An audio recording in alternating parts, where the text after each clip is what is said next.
अस्सलामुअलैकुम। अल्हम्दुलिल्लाह मैं ठीक। उम्मीद है कि आप सब भी खैरियत से होंगे। आज मैं आपको बताऊंगी 9 और 10 मुहर्रम का वजीफ़ा। आपका टाइम वेस्ट करते हुए मैं स्टार्ट करती हूँ।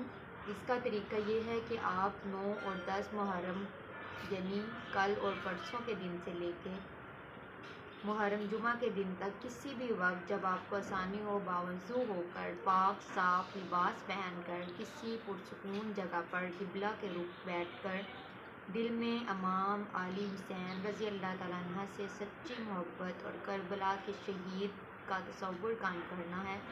21 बार दुरूद इब्राहिमी पढ़ना है और कुरान पाक की सूरत कहफ मेरे मौला ने नेज़े की नोक पे जब आपका सर लाया गया था तो आपका सर इस सूरत कहफ की तिलावत कर रहा था, तो आपने 21 मरतबा दुरूद पाक पढ़ना है, दुरूद इब्राहिमी मुकम्मल पढ़ना है और पहली 10 और आखिरी 10 आयात पढ़नी है। इससे हर किस्म की बंदिश, जादू, हसद, हाज़िन की नज़र, काला जादू, हर चीज़ जो है वो आपकी ख़त्म हो जाएगी। फिर इसके बाद 100 दफ़ा सूरत इखलास पढ़नी है और उसके बाद 100 बार सूरत कौसर पढ़नी है। ये अमल करने के बाद आपने 21 बार दोबारा दुरूद इब्राहिमी पढ़ना है। उम्मीद है कि आपको आज का ये वजीफ़ा अच्छा लगा होगा। लाइक सब्सक्राइब कीजिएगा। अल्लाह हाफिज़।